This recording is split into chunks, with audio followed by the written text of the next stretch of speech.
Serikali ya Tanzania imesema mchakato wa katiba mpya bado upo katika ajenda yake, lakini utekelezaji wake utafuata hatua mbalimbali zinazolenga kuimarisha maridhiano ya kitaifa kabla ya kuanza rasmi.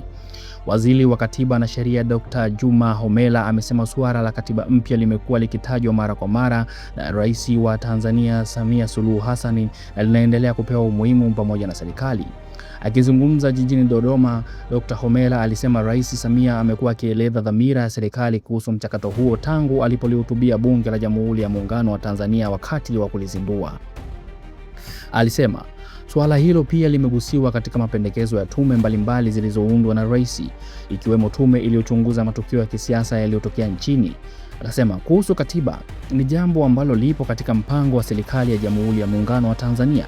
Wakati ukifika, Rais atatoa maelekezo na kuelekeza rasmi hatua ya kuanza kwa mchakato huo, alisema Dr. Homera.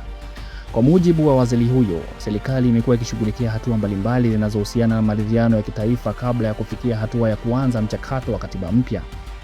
Alisema baada ya kuundwa kwa tume za uchunguzi wa masuala mbalimbali ikiwemo yale ya jinai, hatua inayofuata ni kuimarisha maridhiano ambayo ni sehemu muhimu ya safari kuelekea mjadala wa katiba. Dr. Homera alisisitiza kuwa Tanzania tayari na katiba inayotumika na ambayo ndio msingi wa utendaji wa taasisi za dola pamoja na shughuli za kisiasa. Vyama vya siasa vinatambuliwa na katiba iliyopo sasa. Hata shughuli zao za kisiasa na haki wanazozitumia zinatokana na katiba hiyo ya Jamhuri ya Muungano wa Tanzania, alisema hayo. Hata hivyo, alielezea kuwa hoja ya kufanya mabadiliko ya katiba haimaanishi kwamba katiba iliyopo haina umuhimu, bali ni sehemu ya mchakato wa kukidhi mahitaji ya matarajio yanayobadilika ya Watanzania. Katiba tulionayo ina mambo mengi mazuri ambayo yameendelea kulinda haki na uhuru wa wananchi, lakini marekebisho au kuandaliwa kwa katiba mpya ni suala linalotokana na mahitaji ya Watanzania wenyewe bila kujali tofauti zao za kisiasa, aliongeza.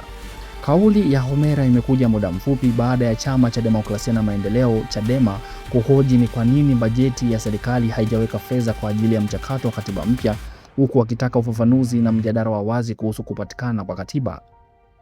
Mjadala kuhusu katiba umekuwa ukiibuka mara kwa mara nchini, huku baadhi ya vyama vya kisiasa na makundi ya kijamii vikihimiza kuharakishwa kwa mchakato huo kama sehemu ya mageuzi ya kisiasa na kuimarisha utawala wa sheria. Hapa tutaizungumzia kauli ya Waziri wa Katiba na Sheria Dr. Juma Homera kuhusu mchakato wa katiba mpya. Serikali inasisitiza kuwa swala hilo bado lipo katika ajenda, lakini linafuata hatua za kuimarisha maridhiano ya kitaifa kwanza. Kauli hii inakuja wakati Chadema inahoji kwa nini bajeti haijaweka fedha maalum kwa mchakato huo.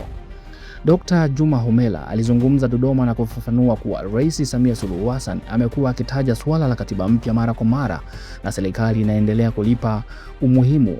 Wakati ukifika, Rais atatoa maelekezo rasmi, alisema maneno hayo. Alisisitiza kuwa hatua ya kwanza ni kuimarisha maridhiano ya kitaifa baada ya tume za uchunguzi kama ile ya matukio ya Oktoba mwaka 2025 iliyoongozwa na Jaji mstaafu Mohamed Chande Othmani. Katiba iliyopo bado inatumika na inatoa msingi wa shughuli za kisiasa na haki za wananchi. Hoja ya mabadiliko si kukataa katiba ya sasa, bali kukidhi mahitaji yanayobadilika ya Watanzania. Mjadala wa katiba mpya umekuwepo tangu kipindi cha Rais Kikwete na ulifika kilele mwaka 2014 mwaka 2015 chini ya Jaji Warioba. Rais Samia aliupandisha katika 4Rs, yani reconciliation, resilience, reforms na rebuilding. Hata hivyo, mchakato ulicheleweshwa kabla ya uchaguzi wa mwaka 2025 na baada ya vurugu hizo serikali inaweka kipaumbele maridhiano kwanza. Mnamo mwaka 2014, tume ya mabadiliko ya katiba ya Warioba ilikabidhi rasimu iliyopendekeza mabadiliko makubwa kama kuimarisha muungano, haki za binadamu na ufafanuzi wa madaraka. Referendum haikufanyika kutokana na migogoro ya kisiasa, na Rais Samia aliunda task force iliyopendekeza hatua na mazungumzo ya kitaifa, marekebisho ya sheria na hatimaye referendum. Na baada ya uchaguzi wa Oktoba mwaka 2025, serikali iliunda tume ya uchunguzi ambayo walisimamiwa na Chande Othmani iliyoripoti vifo 518 na kupendekeza maridhiano pamoja na Truth and Reconciliation Commission. Na Chadema pamoja na upinzani wanaendelea kudai katiba mpya kama suluhisho la migogoro ya uchaguzi na haki. Na bajeti ya mwaka 2026 mwaka 2027 haikuonesha kiasi maalum kikubwa cha katiba, hivyo Chadema iliuliza ufafanuzi kuhusiana na swala hilo. Serikali inasisitiza kuwa maridhiano yanahitajika kwanza ili kuepuka migogoro katika mchakato mpya. Kauli ya Homera inaonyesha mbinu ya serikali ya polepole na tahadhari baada ya matukio ya mwaka 2025. Kuweka maridhiano mbele ni busara ili kuepuka kurudia migogoro ya mwaka 2015, lakini inaweza kuonekana kama kuchelewesha kwa makusudi. Historia inaonyesha kuwa mchakato wa katiba umekwama mara kadhaa kutokana na tofauti za kisiasa na hofu ya kupoteza madaraka. Katiba ya sasa ya mwaka 1977 iliyorekebishwa ina mapungufu yanayotajwa na wengi kama madaraka makubwa ya rais pamoja na ufafanuzi wa muungano. Katiba mpya ni muhimu kwa Tanzania ili kuimarisha demokrasia, haki na muungano wa kweli. Hata hivyo, kuichelewesha kwa maridhiano bila ratiba wazi kunaweza kuwa kisingizio cha kudumisha hali hiyo. Serikali inapaswa kutoa ratiba iliyo wazi, kushirikisha vyama vyote vya siasa na jamii na kuanza na elimu ya katiba ili wananchi wajue haki zao. Hii inahusianisha na mapambano ya madaraka na hofu ya mwaka 2030. Baada ya vurugu za mwaka 2025 na shinikizo la kimataifa kama EU pamoja na Marekani, serikali inajaribu kujenga utulivu kwanza. Lakini kuchelewesha mageuzi kunaweza kuongeza kutoridhika na kuwapa upinzani nguvu. Muungano unahitaji katiba inayotatua kero za muda mrefu kama haki za Zanzibar na madaraka ya rais pamoja na uhuru wa mahakama pamoja na uchaguzi huru.